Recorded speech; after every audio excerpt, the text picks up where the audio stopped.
In the summer of 1873, in the lonely heart of Kansas, one quiet family turned their home into a graveyard. Every traveler who crossed their threshold was fed, comforted, and gone by morning. Beneath the loose wooden floor, the prairie swallowed them whole, leaving only silence above and the restless dead below. Along a forgotten trail, where the wind carried no warnings and neighbors were days apart, travelers began to vanish. Stagecoaches found abandoned horses, wagons left in the grass, and whispers of a cursed farmhouse spread across the frontier. When the truth finally came to light, it stunned the nation. A family of murderers had buried their victims under the very boards they walked on each day. This is the story of the murderous Kansas family, whose home became a silent tomb for the innocent. The Kansas prairie stretched endless and empty, a vast sheet of gold and shadow where the wind seemed to whisper warnings no one could hear. In the distance, a lone rider guided his horse along the narrow trail, its hooves drumming softly against dry earth. He had been traveling for days. His water was low. His muscles ached with the kind of exhaustion only the frontier could teach. And yet, when the outline of a small farmhouse appeared on the horizon, smoke curling faintly from its chimney, his chest filled with cautious relief. The house stood alone, surrounded by nothing but the rolling sea of grass. Its fence leaned tiredly toward the earth. A single tree swayed near the back, its branches black against the pale sky. There was no sound but the groan of wind and the restless shuffle of his horse. Still, to a man who had slept on the cold ground for nights on end, any roof seemed like a gift from heaven. He nudged his horse closer, studying the windows. They were too still, too dark. No dogs barked. No chickens stirred. Only that thin column of smoke rose lazily into the air. He dismounted slowly, boots hitting the dirt with a dull thud, and approached the door. His hand hovered above the wood for a moment, the weight of the prairie pressing on his shoulders. Imagine standing in his place, thirst clawing at your throat, your legs trembling with fatigue, and the first sign of human warmth in days just an arm's reach away. The wind tugs at your coat. You feel the world holding its breath as you finally knock. The door creaked open. A woman's face appeared in the dim light, her expression soft, almost welcoming. Behind her, the faint smell of stew drifted out, wrapping itself around his hunger like a hand. He stepped inside, never knowing that with each footfall, the floor below him carried the weight of death. Beneath those wooden boards, the dirt was crowded with the missing, silent witnesses waiting for another soul to join them in the dark. The warmth inside the house felt almost unnatural after the harsh wind outside. The air carried the faint aroma of stew and burning wood, a comfort so sharp it made the traveller's chest ache. His eyes adjusted to the dim lamplight, flickering across the simple wooden walls. A table was set, though the bowls were empty, and a single chair had been pulled away as if waiting for him. The woman stepped aside silently, gesturing for him to sit. Her smile was thin, practiced, the kind that never reached the eyes. A man emerged from a back room, broad-shouldered, his boots leaving dull thuds on the planks as he moved. He said nothing at first, only nodded in greeting. Then, in a voice rough as dry bark, he asked where the traveller had come from and where he was heading.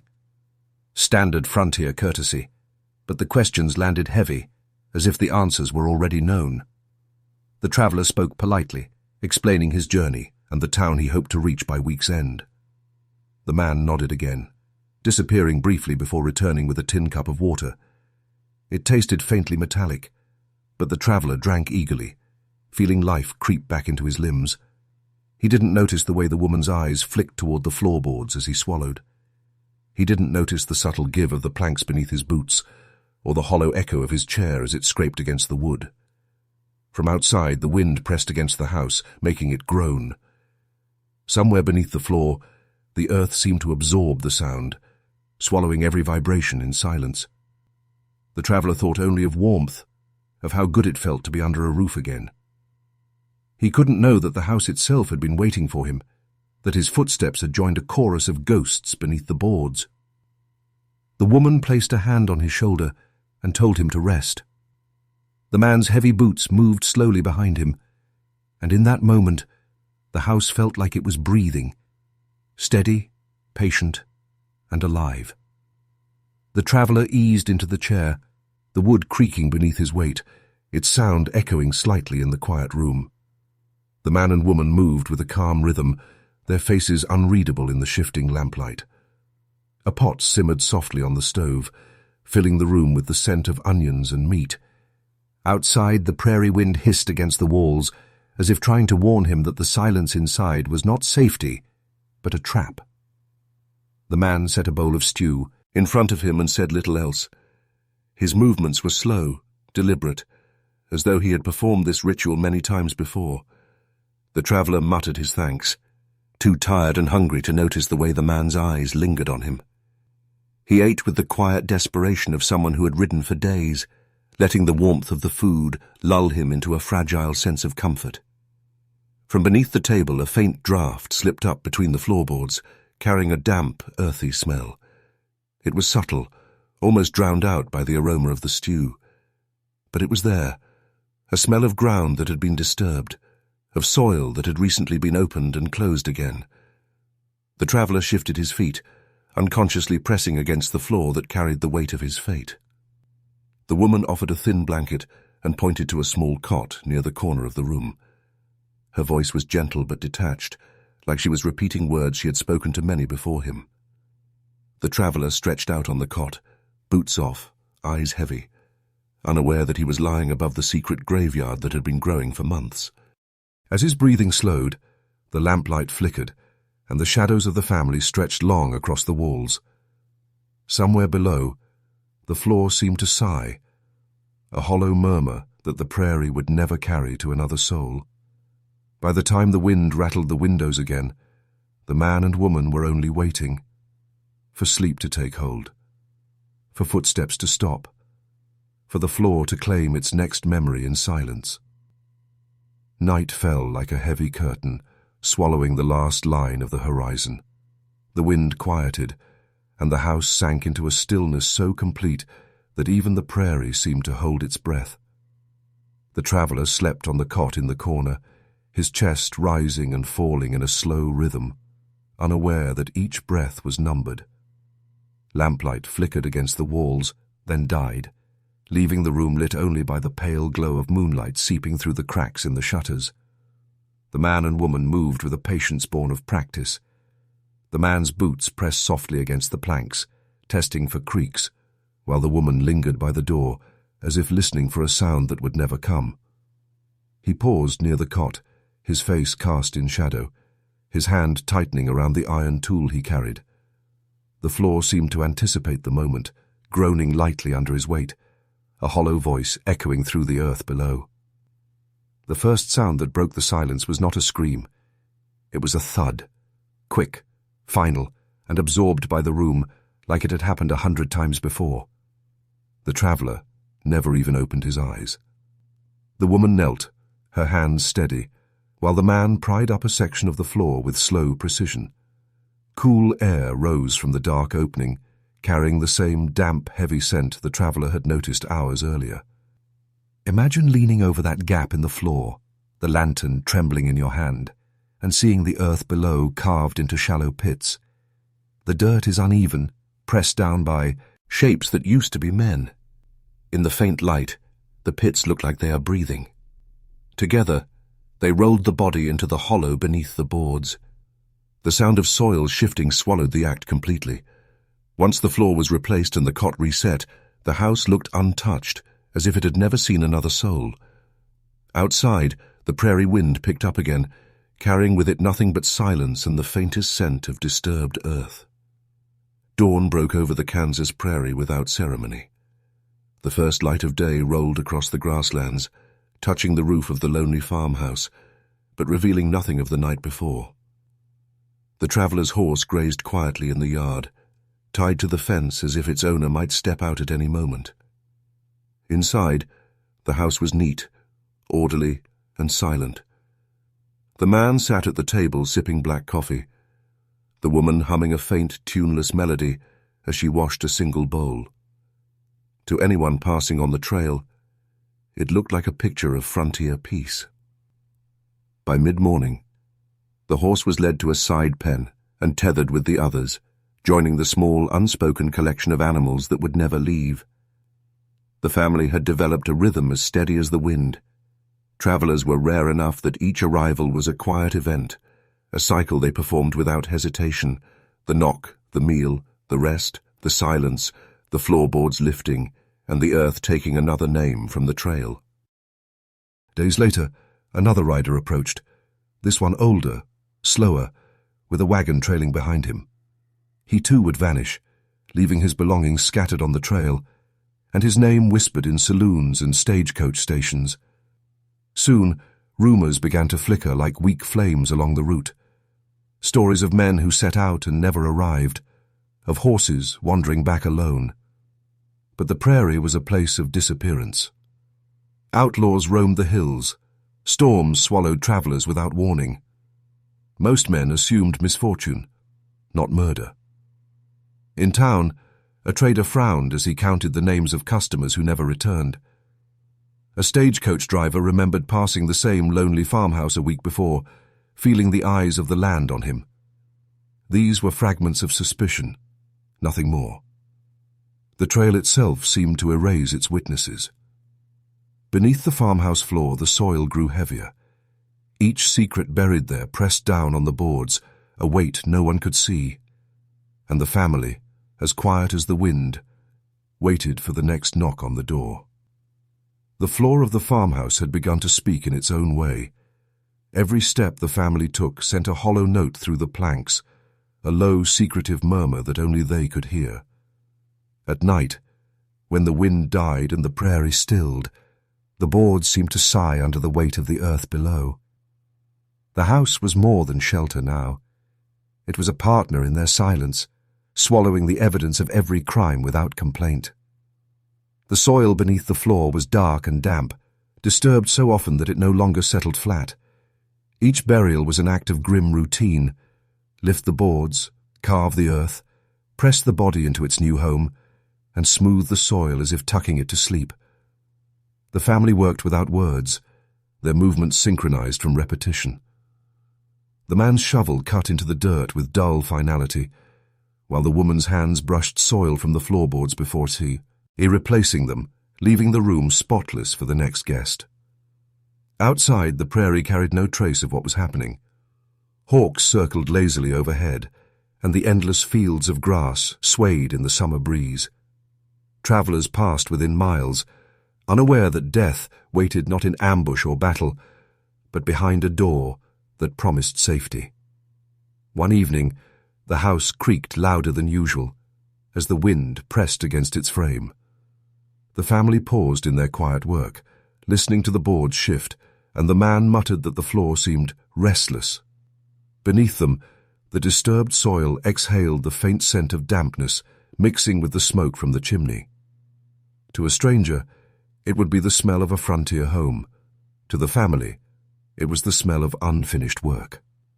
The cycle continued without interruption. Another lone rider appeared days later, drawn to the sight of smoke rising against the horizon. The floor waited. The earth was ready.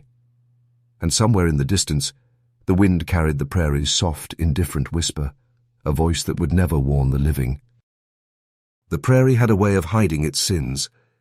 Days could pass without a soul in sight, and weeks could pass before anyone realized a man was missing. But whispers began to drift into the small towns along the trail. A stagecoach driver mentioned a horse wandering near the riverbank, saddle still on, reins dragging in the dirt. A trader in the saloon swore he saw a wagon left abandoned in the grass, as if the owner had simply stepped off the earth. People nodded, muttered that the frontier was cruel, and went back to their drinks. Out here, vanishing was almost a part of life. Still, unease began to grow. A blacksmith in one town mentioned that 3 men he had reshod horses for never came back for the next fitting. A rancher swore he saw smoke rising from the lonely farmhouse the day after a rider passed, and then nothing but silence. A pattern was forming, but it was stitched together only in fragments, carried by rumor and wind. Inside the house, the family moved as if the world outside did not exist. Each day began with the same cold rhythm. The woman swept the floor, brushing over the planks that hid the silent dead. The man mended the fence or chopped wood, his boots thumping on the boards as if testing their loyalty. When no travelers came, they waited, patient as the prairie itself. One evening, as the sun bled red across the horizon, the man paused at the doorway and scanned the empty trail. The world was quiet, but not in a peaceful way, more like the hush of something holding a secret. He muttered that the land felt too still, and the woman simply nodded. They both knew that the floor below them held the only proof that the prairie was never still at all. Far away, another rider was packing for the long journey west, unaware that his name would soon vanish into the same whispering wind. The farmhouse waited, a predator disguised as refuge, and the earth beneath. Its floor was hungry. By the time the next traveler appeared on the horizon, the sun was sinking into the endless prairie, turning the sky a bruised shade of purple and red. The man rode slowly, slumped forward in his saddle, a lone figure swallowed by the vastness around him. His horse's head bobbed with exhaustion, and dust clung to the rider's coat in pale streaks. He was the kind of man the house had been waiting for, tired, hungry, and alone. The farmhouse came into view like a promise. Smoke coiled lazily from the chimney, a faint sign of life in a land that offered little comfort. He squinted against the setting sun, muttering a quiet thanks to fate, his hand brushing the canteen at his belt. It was nearly empty. The thought of water and a roof quickened his pace. The man inside the house noticed first, stepping onto the porch to watch the rider approach. He raised a hand in greeting, his face neutral, unreadable. Behind him, the woman moved to clear the table, her motions deliberate and silent, as though a script she knew by heart had just begun again. The rider swung down from his horse and stretched stiffly, unaware of how the wind seemed to hush the moment his boots touched the dirt. He offered a greeting, voice hoarse from days without company, and the man responded with a nod and a low invitation to come inside.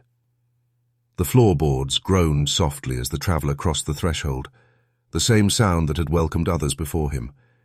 He didn't notice the subtle shift in the woman's eyes when his weight pressed down, or the faint draft rising from between the planks. To him, it was only a house, warm, solid, safe. Outside, the prairie darkened into a restless sea of shadows. Inside, the cycle was beginning again. The knock, the meal, the floor, always the floor, waiting to claim another name the wind would never carry. The next morning, the prairie looked as innocent as ever.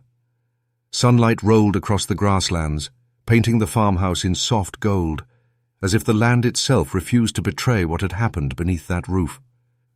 The traveller's horse grazed quietly near the fence, its reins dragging in the dirt, unaware that its rider would never hold them again. Inside, the family moved with the same practiced calm.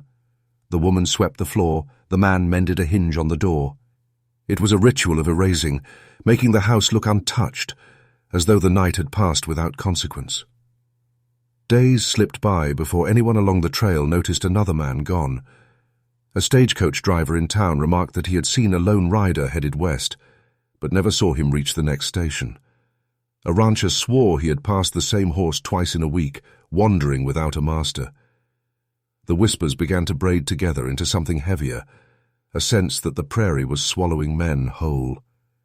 By the second week, a blacksmith counted 3 regular customers who had vanished without a trace. "Outlaws," one man muttered. "Storms," another suggested. But a quiet unease settled in saloons and general stores, the kind that makes men lower their voices. And though no one said it aloud, a few began to think of that lonely farmhouse, the one with the leaning fence and the smoke that always rose at dusk. Inside the house, the man noticed the change in the wind. Fewer travelers passed. Wagons sometimes turned back toward town instead of pressing forward.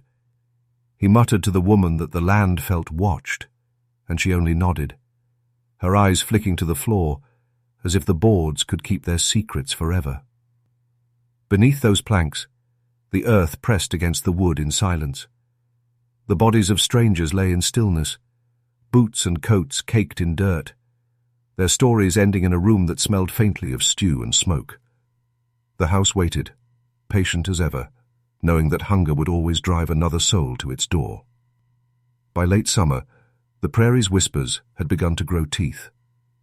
In the dim light of saloons, men leaned close over whiskey glasses, speaking in the low tones of people who feared being overheard by the wind itself. They spoke of riders who vanished between towns, of wagons left standing in tall grass, of horses that wandered back without a master. Each story was small on its own, a ripple in an endless ocean of frontier life. But together, they began to feel like a tide. A rancher who rode the trail twice a month said he never passed that lonely farmhouse without a chill on his neck. "Fence leans like it's tired of standing," he muttered, "and the wind dies right there like it don't want to breathe." Others nodded, though no one had proof of anything darker than the land itself. On the prairie, a man could die 100 ways without another human hand involved. Storms, outlaws, fever, or simply bad luck. But now the quiet of that place felt wrong. The blacksmith in town swore he had seen the same bay horse 3 times in 1 week, walking alone along the river, saddle still strapped tight. A trader recalled passing the farmhouse at dusk and swearing he heard a single thud echo from inside before the smoke stopped curling from the chimney. Men laughed it off in the daylight, but the laughter always ended too quickly. Inside the house, the family felt the tension creeping in from miles away. Fewer knocks came to their door. The woman's eyes darted to the horizon more often, as though she could feel the weight of unseen suspicion. The man muttered that the trail had grown restless, the way animals sense a storm before the sky turns. Beneath their boots, the floor kept its secrets. The dirt below pressed upward in silence, carrying the weight of travelers whose names would never be spoken again. And as night fell, the house waited in stillness, ready for the next desperate soul to mistake it for salvation. The farmhouse had grown quiet, in a way that even the family could feel. Days passed without a knock on the door, and the wind seemed to carry a different weight, one that pressed against the walls as if the prairie itself had learned their secret. The man rose each morning to walk the perimeter of the land, boots sinking into dry grass, eyes scanning the empty horizon. His shadow stretched long in the dawn light, always falling toward sea, the house that had become their only world and their silent accomplice. Inside, the woman scrubbed the floorboards with steady hands, though they were already spotless. Her rag traced the edges of the planks, as if trying to erase the memory of every weight that had pressed there. She paused sometimes to listen, not to the wind or the creak of the house, but to the faintest echo that seemed to rise from below, as if the earth itself was whispering. Whether it was her imagination or something darker, she never told the man. When the next rider finally appeared, the relief in the man's eyes was almost indistinguishable from hunger. He watched from the porch as the figure drew closer, the sun behind him, turning his outline into a silhouette. The horse trudged forward, tired and unknowing, and the man raised a hand in greeting, his heart steadying to the rhythm he knew so well. The ritual unfolded as it always did. The knock, the invitation, the warm meal, the weight of footsteps across the hollow boards. Yet this time, the man hesitated for a single heartbeat as he watched the traveler eat. The candlelight flickered across the man's face, and for just a moment he seemed to see all the faces buried below, stacked in the dark, eyes closed forever under the same floor where they now sat. He shook the thought away. The prairie was merciless, and their house had simply learned to speak its language. Night would fall, the floor would open, and the wind outside would remain indifferent, as it always had. The next night fell heavy over the prairie, wrapping the farmhouse in a shroud of silence, The rider who had arrived that evening was asleep on the same cot as so many before him, boots resting on the floorboards that had carried countless footsteps to their final rest.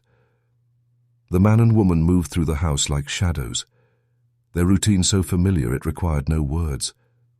The lamplight flickered against the walls, catching on the iron tool in the man's hand as he paused over the sleeping traveller. The first sound was always the soft thud, followed by a heavier one as the body shifted, absorbed by the stillness of the room. The woman knelt by the boards, fingers tracing the gaps with a tenderness that would seem almost loving, if not for the act that followed. Together, they pried the wood loose, and a draught of damp air rose from below, carrying with it the smell of disturbed soil. The pit beneath the floor was no longer a secret to them. It was a part of the house, a dark mouth that always wanted more. Far from the farmhouse, the trail was beginning to stir with unease. A stagecoach driver, who had been riding the route for years, muttered in a saloon that he didn't like the feel of the land anymore. "Too many men gone missing," he said, his voice low, "and always in the same stretch." Others nodded, but none dared act. The prairie was a place where fear often travelled slower than death. Back at the farmhouse, the man replaced the floorboards and pressed them down until the seams disappeared into the pattern of the wood. He wiped his hands, exhaled slowly, and sat at the table as though the night had been uneventful. Outside, the wind returned, brushing over, the roof with a soft moan, and the prairie reclaimed its silence. The wind carried the faint echo of hooves long before the family saw the rider. It was late afternoon, the sky streaked with long ribbons of orange and grey, when the man paused mid-step in the yard. He squinted toward the trail and saw a distant figure approaching, not a lone traveller weighed down by fatigue, but a rider who moved with caution, scanning the land as he came. The man's chest tightened. He wiped his hands on his trousers and leaned against the porch post, watching without a word. Behind him, the woman stood in the doorway, her eyes narrowed. She had felt the same unease that had been creeping closer for weeks, as rumours began to settle like dust on the wind. The rider slowed as he neared the farmhouse. His posture was alert, his head turning slightly toward the barn, the fence, and the tethered horses that should have belonged to someone else. He lifted a hand in greeting, but didn't dismount. "Evening," he called, his voice carrying over the dry grass. The man on the porch gave a slow nod. "Evening," he replied, his tone flat but steady. There was a pause, a moment where the prairie itself seemed to lean in and listen. The rider's gaze lingered on the house, on the windows that reflected nothing but the empty sky. He asked if they had seen a lone wagon pass through. A friend of his had set out days ago and never arrived at the next town. The man shook his head. "Ain't seen no wagon," he said, his voice smooth, practiced. The rider hesitated, studying the house as if weighing whether to believe him. Then, with a final glance toward the barn, he turned his horse and rode on, the sound of hooves fading into the vast, uncaring prairie. Inside, the woman closed the door softly. The house returned to silence, but the air felt heavier now, as if the floor itself understood that the world outside was finally beginning to knock. The days that followed carried a different kind of silence. It was no longer the comfortable stillness the family had lived in for months, but something heavy, watchful, as if the prairie itself had turned against them. The man sat on the porch most evenings, staring at the horizon where the sun bled into the grasslands. His jaw worked as he chewed the inside of his cheek, and his fingers drummed against his knee. Every sound, the groan of the wind, the creak of the fence, made him glance toward the trail. Inside, the woman had grown restless. She cleaned the already spotless floor, pausing to trace the seams of the planks with her fingertips, her mind pulled to the darkness below. The house that had once been their shield now felt like it was breathing down her neck. When she walked across the boards, she swore she could feel the faintest shift beneath her feet, as if the earth was unsettled by what it held. The next knock on the door came just after dusk, and the sound startled them both. It wasn't the timid tap of a weary traveller. It was firm, deliberate. The man froze in the middle of the room, and the woman's hand tightened on the rag she was holding. They exchanged a look that said everything. The outside world was creeping closer, and their fragile ritual could shatter at any moment. He opened the door to find another rider, but this one had a sharper gaze than the others, the kind of eyes that measured everything they saw. He asked for water and a place to rest, his voice casual but his posture alert. The man forced a nod, stepping aside. The ritual began again, but this time it felt different. The house seemed to hold its breath along with them. That night, as the traveller settled on the cot, the man sat at the table in the dark, listening. The wind scraped the walls, the boards creaked under their invisible weight, and in that uneasy quiet, the house no longer felt like a refuge. It felt like a coffin waiting to be nailed shut. The night dragged on with a weight that pressed against the walls of the farmhouse. The lamplight flickered as the wind rattled the shutters, and the air inside felt tight, too warm, like the house itself was holding its breath. The new traveller lay on the cot, eyes closed, but his chest rose and fell in a rhythm that told the family he wasn't fully asleep. He was listening, maybe to the wind, maybe to the faint groans of the boards beneath him. The man sat at the table, staring at the floor. He could almost hear the earth beneath it whispering, the soft memory of footsteps that would never walk again. Each creak of the boards seemed louder than usual, and for the first time in months, his own home felt like an accomplice that could betray him at any moment. The woman moved quietly, her bare feet whispering across the planks.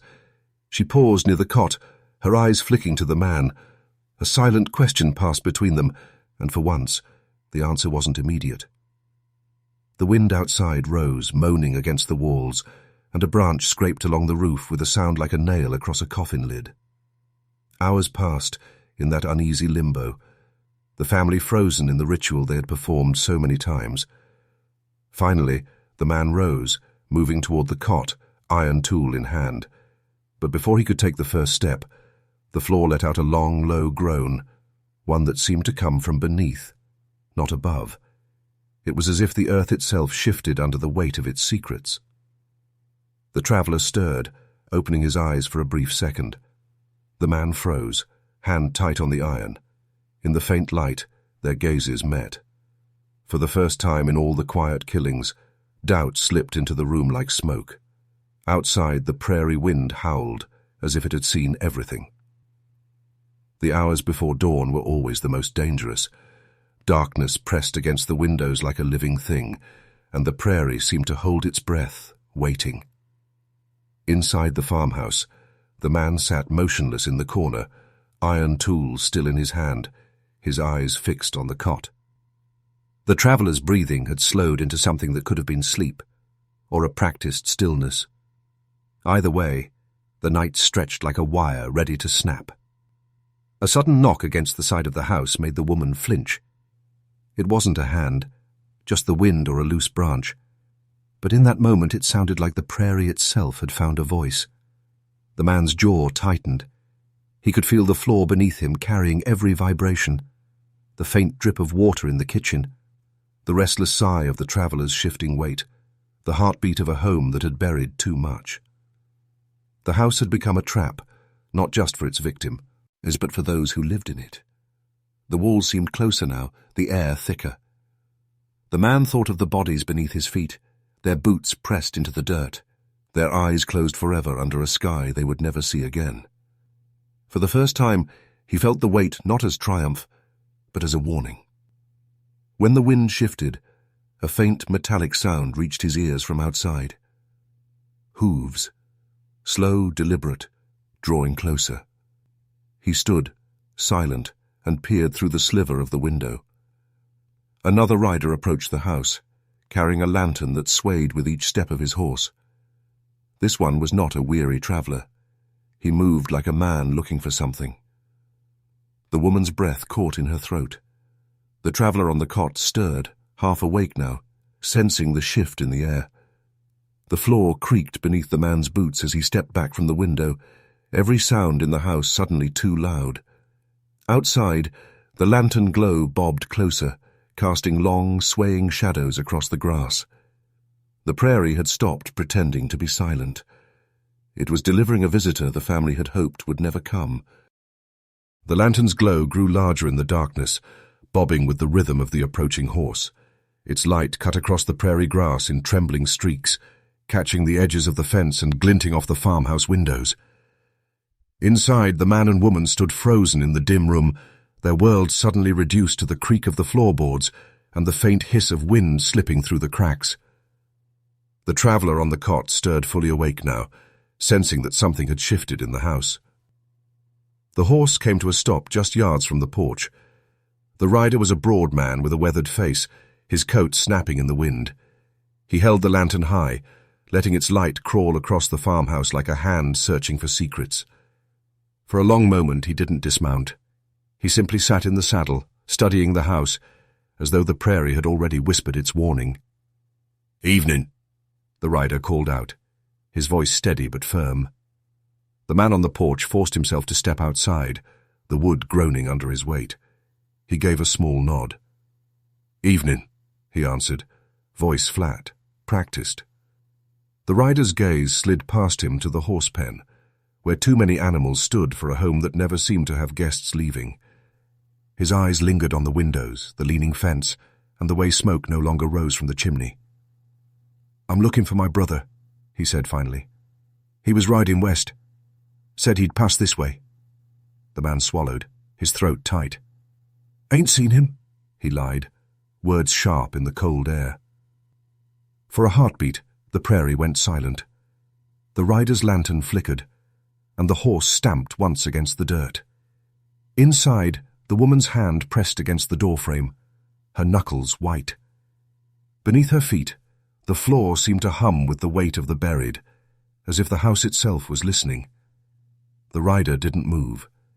He only stared, letting the quiet stretch, and in that silence, the family felt the first true edge of fear, because for the first time, the prairie had sent someone who might not leave. The rider swung one leg over and dismounted slowly, his boots sinking into the dry dirt with a dull thud. The lantern swayed in his hand, casting long, fractured shadows across the porch. He tied his horse to the fence without taking his eyes off the man who stood stiffly at the door. The wind picked up, carrying the faint smell of earth and smoke, and for the first time, the prairie seemed to hold its breath. Inside, the woman stepped back from the doorway, her hand still clutching the frame.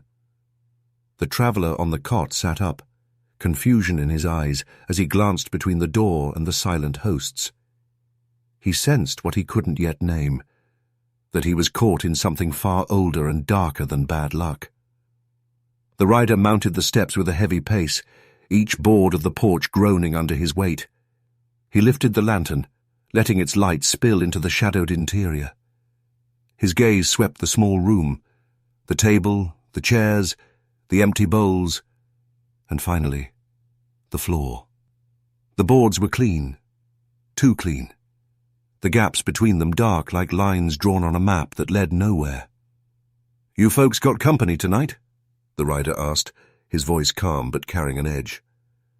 The man forced a short nod. "Traveller stopped by for the night," he said, his words even, his face unreadable. The rider's eyes lingered on the cot, then drifted back to the floor. He crouched for a moment, running his fingers along the seam of one board. The lantern light made his shadow stretch long and thin across the walls, a silent accusation. No one in the room breathed. The wind outside moaned against the windows, and somewhere in the distance, a coyote cried. In that stillness, the family felt the walls closing in, their home shrinking around them, every secret buried beneath the planks, pressing up like a heartbeat. When the rider finally rose, he didn't speak. He only stared at the man, the weight of suspicion hanging heavier than the night itself. The prairie had delivered someone who might not leave quietly. The lantern cast a trembling light across the room, stretching the shadows into long, twisted shapes that danced against the walls. The rider stood still, his hand resting loosely on the lantern's handle, his other near the pistol at his belt.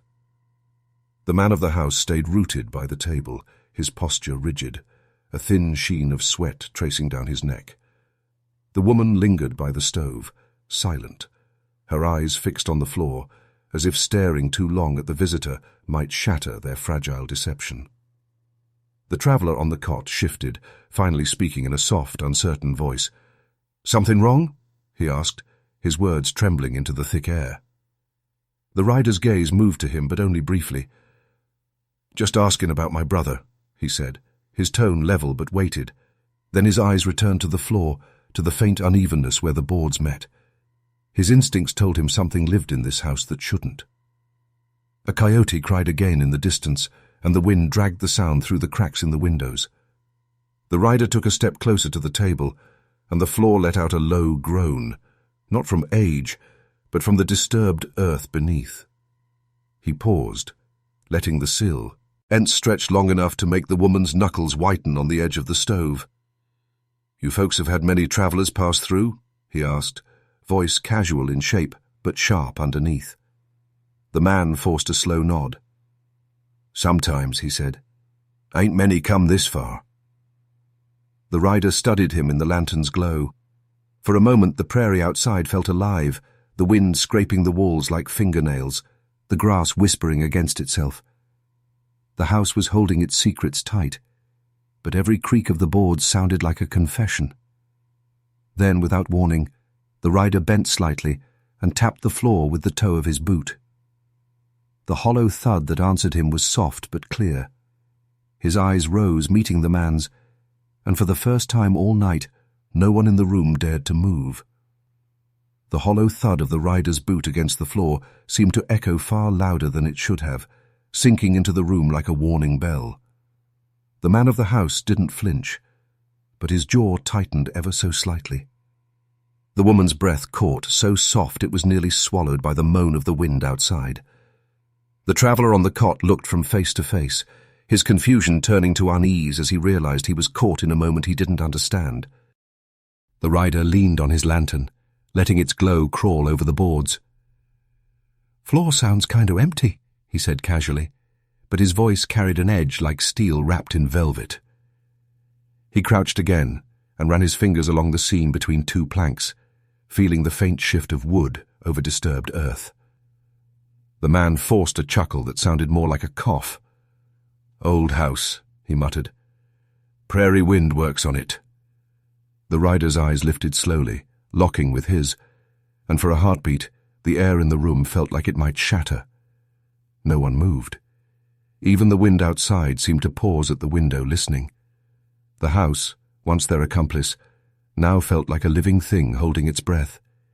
Its boards stretched tight over secrets that could no longer stay buried. The rider stood and let his gaze sweep the room one last time. His eyes lingered on the cot, on the traveller now fully awake, and finally back to the floor. "Reckon I'll be seeing you again," he said, his words simple, but heavy with promise. He stepped off the porch into the dark, his lantern swaying, the light shrinking with every step toward the trail. Inside, the man and woman stood in frozen silence. The floor beneath them felt heavier than ever, as if the earth itself knew that the first crack in their shield had formed. That night they didn't sleep. The prairie seemed to whisper through the gaps in the wood, and for the first time since the killings began, the family felt the creeping certainty that their house would not keep their secret forever. The next morning the prairie was quiet, but the silence felt different, charged, brittle, as if the wind itself was waiting for something to break. The man of the house stepped onto the porch and scanned the horizon. There was no sign of the rider, no glint of a lantern or trail of dust, but the unease that had settled in the night hadn't lifted. It clung to him, like the cold, sinking deeper than he wanted to admit. The woman joined him, her arms wrapped tightly around herself. She didn't speak, but her eyes drifted to the floor inside the house, to the planks that had carried every sin they had buried. She had scrubbed them again at dawn, though they didn't need it. Her hands still smelled of damp wood and soil. By midday, a faint line of movement appeared on the horizon. Not one rider this time, but two. They rode side by side, dust curling in their wake, moving with the purpose of men who weren't seeking shelter. They were seeking answers. The man's stomach tightened. He said nothing, only watched as the riders grew closer, the sun flashing off metal at their hips. Inside, the traveller on the cot had gone, sent on his way before dawn, unaware of how close he had been to becoming part of the earth below. His absence made the house feel hollow, exposed. The family had never feared the silence of the prairie before, but now every creak of the boards sounded like a voice. When the two riders finally stopped at the fence, they didn't dismount. They sat in their saddles, scanning the property slowly. The barn, the pen, the leaning fence, the house that seemed to shrink under their gaze. One of them finally lifted a hand, pointing at the yard. "Reckon we ought to take a look," he said to his partner, loud enough for the wind to carry. The man felt the boards under his boots tremble, or maybe it was just his own legs. The house had kept their secret for months, but as the riders dismounted, he knew the prairie wasn't on their side anymore. The two riders dismounted with the deliberate pace of men who had already made up their minds. Dust clung to their boots as they walked up the path, and the farmhouse seemed to shrink with every step they took. The man stood on the porch, hands tucked against his sides, face carved into a careful mask. The woman lingered in the doorway, her knuckles white against the frame. "Morning," one of the riders said, his voice carrying the weight of formality. "We're looking for some men gone missing along this stretch. Pass through this way." The man nodded slowly, forcing his voice steady. "Ain't seen nobody," he said, the same lie he had told the night before. But now the air felt heavier, and even he could hear how hollow the words were. The riders exchanged a glance and stepped past him, their boots landing on the wooden porch with a hollow note that seemed to travel through the house. Inside, the air was thick, scented faintly of smoke and damp earth. One of the riders let his gaze sweep the room, pausing on the cot, the table, and finally, the floor. He crouched and ran a gloved hand over the planks, letting his palm rest on the seam between two boards. The woman's breath caught audibly. The house groaned softly, like a living thing warning them of betrayal. "Floor sounds a bit empty," the rider muttered, tapping it once with his knuckle. The dull, hollow sound echoed in the small room. He looked up slowly, eyes meeting the man's, reading every twitch in his face. Outside, the prairie wind whistled against the windows, dragging loose dirt across the yard. Inside, silence stretched thin and sharp, every creak of the boards magnified in the rider's ears. Finally, "Oh," one of them straightened and said, "We're going to have a look round the place." The man didn't answer. His boots felt glued to the floor, the same boards that had once been his ally, now threatening to betray every secret buried in the dark beneath his feet. The rider crouched again, his fingers pressing along the edge of a loose board. The man of the house opened his mouth as if to speak, then closed it, his throat too dry to force out a word. The woman stood frozen by the door, her face pale, her hands trembling as she clutched her apron. For months, the floor had carried their secret in silence, but the weight of the prairie had finally turned against them. With a short grunt, the rider wedged the tip of his knife into the seam and pried. The wood gave with a long, reluctant creak, the sound sharp in the small room. A faint draught rose from below, cold and damp, carrying the smell of earth that had been turned too often. The riders exchanged a glance, the kind men share when they've already guessed the truth, but pray for a different answer. The first board lifted, and the lantern light slid into the darkness beneath. At first it showed only soil, dark, uneven and heavy. Then, as the rider leaned closer, the light caught the curve of leather.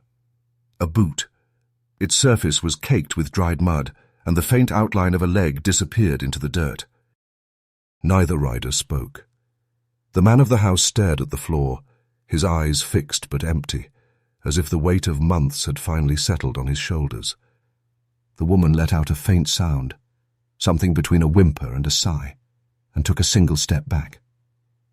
The second rider knelt beside the first, holding the lantern lower. The shadows bent and shifted, revealing another shape pressed into the earth. Then another. Bodies, layered like forgotten cargo, their forms half swallowed by the soil. The air in the room thickened, heavy with the scent of damp dirt, and something older, something that had waited patiently for this moment. The rider slowly exhaled and said the words no one wanted to hear. "They're all here." Outside, the prairie wind rose in a long, low wail, as if the land itself was finally releasing the breath it had held for months. The lantern trembled in the rider's hand, its light sliding over the darkness beneath the floor.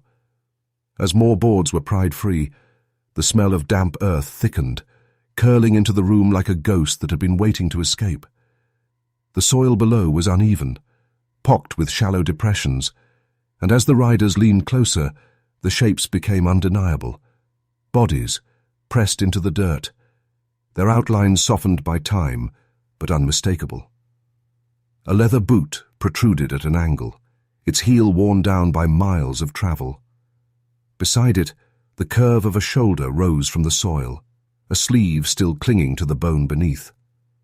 The riders exchanged a glance, their jaws tight, the weight of what they were seeing sinking in.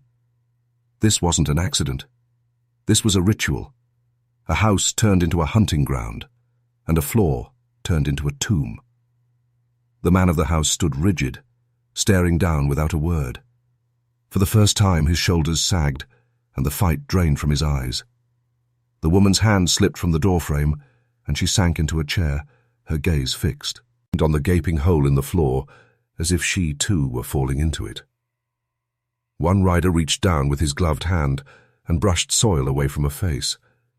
The lantern revealed the hollow stare of a man who had once followed this same trail, eyes glazed with the silent testimony of betrayal. Another shape emerged beside him, a smaller frame, likely a young traveler, pressed into the earth as if the prairie itself had tried to swallow the crime. The wind outside rose into a low, mournful howl, sweeping across the grass and rattling the shutters. In that moment, the house felt like a living thing exhaling the truth it had held for far too long. The riders straightened slowly, their faces hard. "God help us," one whispered. "There's more under here." The floor, once a shield, had become a mouth wide open, spilling the family's sins into the dim light of the prairie night. The riders worked in silence, their lanterns casting long, trembling shadows across the walls. One knelt by the open floor and slid his hands beneath the first body, feeling the cold weight of a man who had once trusted this very roof to protect him. The soil clung to the corpse, heavy and damp, releasing the smell of rot and earth as it rose into the air. The house, which had spent months swallowing death without a sound, now gave it back in quiet, dreadful offerings. Each body they lifted told the same story. Travelers who had come for warmth and shelter, boots worn from long miles, coats stiff with dried mud. Some still carried small belongings, a coin purse, a rusted knife, a folded scrap of paper that would never be read. Their faces were sunken and pale, frozen in expressions that spoke of betrayal and the finality of silence. The man of the house leaned against the wall, his eyes empty, while the woman sat with her hands in her lap, staring at nothing. The prairie wind moaned against the windows, carrying the sound of their undoing across the grasslands. Neither tried to flee. Perhaps they understood that the house itself had already testified, its floor giving up the evidence with every board pried free. The riders uncovered more bodies, counting under their breath until they stopped. The number no longer mattered. The weight of it was clear. The small room that had smelled of stew and smoke now reeked of earth and death, a smell that seemed to sink into the walls. One rider finally straightened, wiping dirt from his gloves, and shook his head. This is where they all went," he muttered, his voice tight with the shock of standing inside a history no one would ever forget. The wind outside rose again, dragging across the boards like a final whisper. The prairie had kept the family's secret for months, but now the land itself seemed to mourn the men and women who would never ride these trails again. By the next morning, The story had already begun to leave the farmhouse and seep into the prairie like smoke. The riders who had uncovered the floor's secret rode hard to the nearest town, their faces pale and set against the rising sun. They carried no bodies, no proof, but the dirt on their clothes and the horror in their eyes. Yet when they dismounted at the saloon and spoke, their words silenced the room. "Bodies," one said, simply his voice rough with exhaustion, "buried under the floor." The saloon went still. Cards froze mid-deal. The barkeep stopped polishing his glass and stared. One man muttered that it wasn't possible. This was frontier talk, wind-blown lies. But the riders described the boots, the coats, the faces pressed into the earth. By the time they finished, the town's unease had solidified into a cold, shared fear. A small posse formed before noon, men grabbing rifles and lanterns, others saddling their horses without a word. By evening, a line of riders snaked across the grass toward the lonely house, their shadows stretching long in the fading light. None of them spoke on the ride. The only sound was the wind and the distant cry of a hawk, circling above the land that had hidden too much for too long. When the posse reached the farmhouse, the man and woman were still there, silent and unmoving. They didn't resist. They didn't run. Perhaps they already knew that the land had finally betrayed them, that their sanctuary had become a monument to their own cruelty. As the floorboards were pulled up and the bodies revealed to more eyes, the men of the posse turned pale. Some crossed themselves. Others simply stared, their faces hardened by the weight of history they had stumbled into. The wind pushed through the doorway, swirling dust and the faint scent of earth and decay into the air. By nightfall, the house was no longer a home. It was a crime scene etched into memory, a place where the prairie had swallowed innocence and then spat it back for all to see. The farmhouse stood empty by the second night, its windows dark, its chimney cold. Yet it no longer felt like a home abandoned. It felt like a wound left open on the prairie. The posse had taken the man and woman into custody, but their presence wasn't needed to keep the land uneasy. The house itself had absorbed the memory of what had happened there. Men whispered about the floor in town, how the boards had lifted like a lid over hell, revealing the truth the prairie had hidden for months. They spoke of the smell of damp soil and the hollow sound their boots made when they first stepped inside. Some swore that when the wind blew across the grass at night, you could still hear the boards creak, as if the house was calling out to travelers who would never answer again. By the end of the week, the farmhouse had already become a story. No one rode the trail without glancing at it, and stagecoaches gave it a wide berth, drivers muttering prayers under their breath as they passed. A few daring souls ventured near, only to retreat quickly when the wind shifted, carrying the faint scent of earth and something older, something that felt like memory. The floor itself became legend.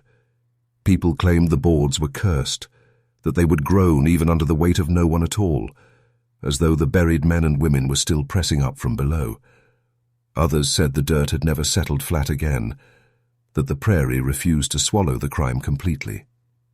In the evenings, as the sun bled into the horizon, the house seemed to shrink into its own shadow.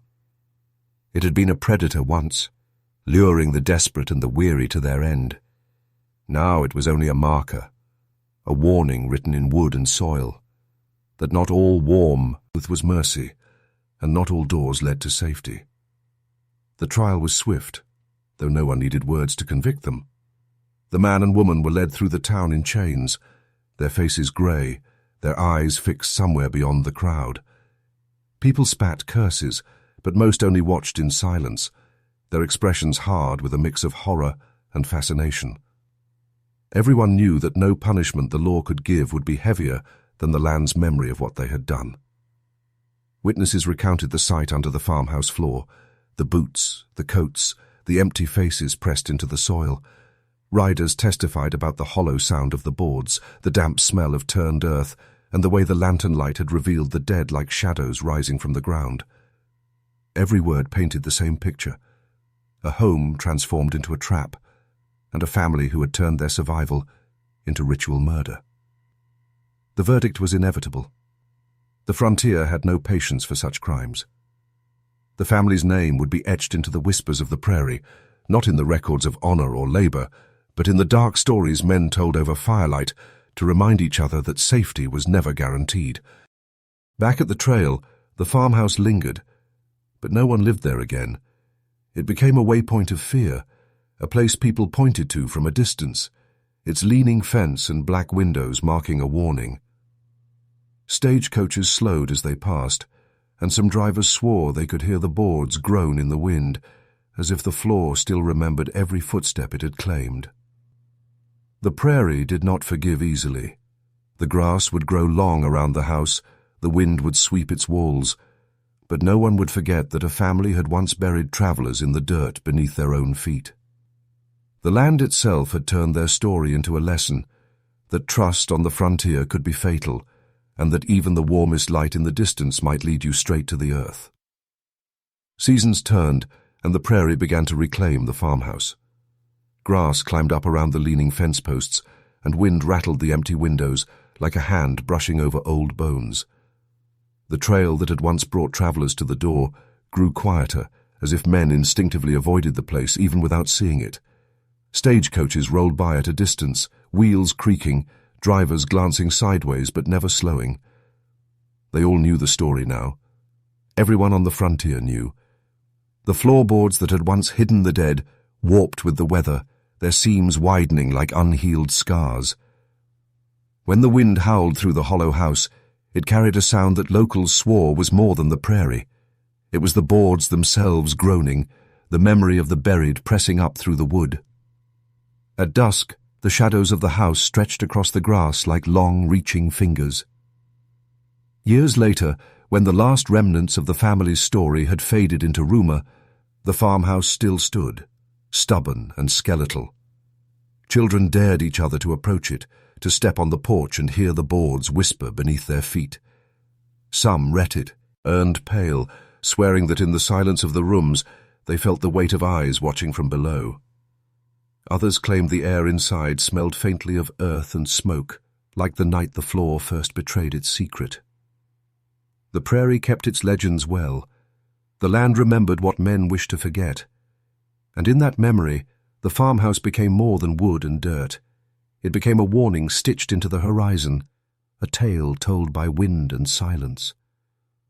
Travelers who once would have sought its light now spurred their horses to ride a little faster when the roof appeared in the distance, knowing that trust could be a grave on this empty sea of grass.